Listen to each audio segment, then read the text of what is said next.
Right. I spent 4 years in Berlin and 2 more years over in Germany.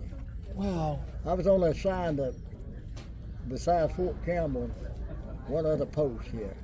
The So rest you of it were a was soldier overseas. on Fort Campbell. Yeah, I was with the 507 Airborne Regiment Combat Team, and I just got back, so they got deployed to Japan. I wouldn't go in, so I was transferred to the 11th Airborne Division. Wow. Well, it's an honor to see a World War II vet. Yeah. I mean, Yeah. I was my last duty station was Fort Campbell too. But when I heard you say you were 95, about to be 95 years old, I'm like, oh my gosh, this is a lot of living. Yeah, you don't want to remember some of it. I know, I bet. Well, I hope when you get 100, you start preaching. Yeah. Your life is already a living miracle. Well, it is. There's It a lot is. of people that live to be 100. and People more. are living longer now because they're taking think- better care. I forget what one of them, the oldest one is. We had one in church there with 100, but this one was over 110, I think. You had someone in your church over 110. No, this was on the news. You know, On the news. oldest person. Right. Is the oldest person alive. That they know of. Yeah. Well, it's good to see you today. Yeah. What's your name? Herb Alamy. Herb. Oh, wow. Nice to meet you, Yeah. Mr. Well, Herb. Same for you. Where you living? I live in Oak Grove, Kentucky, right by Fort Campbell. Oh, do you? Mm-hmm. Well, you're not still in the service, are you? No, I'm out now. I'm out now. Yeah, I just met one that I had to go out to AT&T.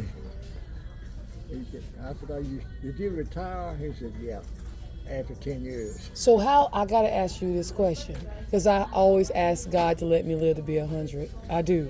How does it feel to be in your 90s? To be what, honey? How does it feel to be in your 90s? Like, what? Oh, You wake up every morning. I'm just getting kind of like I am right now. In December last year, I had the COVID and pneumonia at the same time. COVID and pneumonia. Oh my gosh. Yeah, they didn't think I'd get out of the hospital. But you're out the hospital, obviously. Yeah, I was on oxygen for a while. Right. They didn't think I'd run them off. The home health. Yeah. Well, I guess we'll let you go.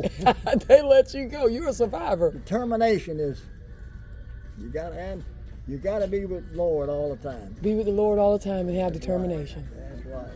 Well, Where you go to church? on Fort Campbell, the Gospel Chapel, and on Fort in Campbell. Clarksville. This the first. We just got a new finance girl at church. The one we had was there for 30 years, Oh, but she's not wasn't a member of our church, right. which is good. And this one isn't either. She's a member of the Old Grove Baptist. Okay. Oh, her husband's in the service out there. Right.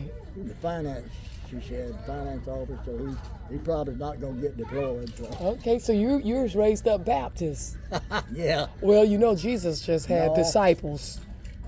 My people, my father's people were Episcopalians. Okay.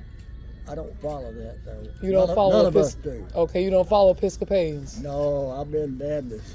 Okay, why don't you And- follow the And Episcopalians? my brothers, none of my family were. Okay. Well, when I was born in a Christian church.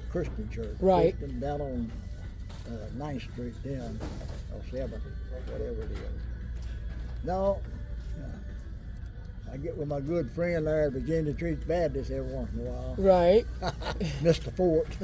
I was Well, raised. his wife went to school with one of my daughters. I Okay. had 3 daughters. Oh wow. 3 daughters, 7 grandkids, and 1 great grandkid. Okay. But it's just 4 boys, and that young one's got 3 of them. Wow. Well, you got family, a good family Oh, yeah. system. Yeah. Good to Good. see you. You too, Mr. Herb. You have a good day. You too.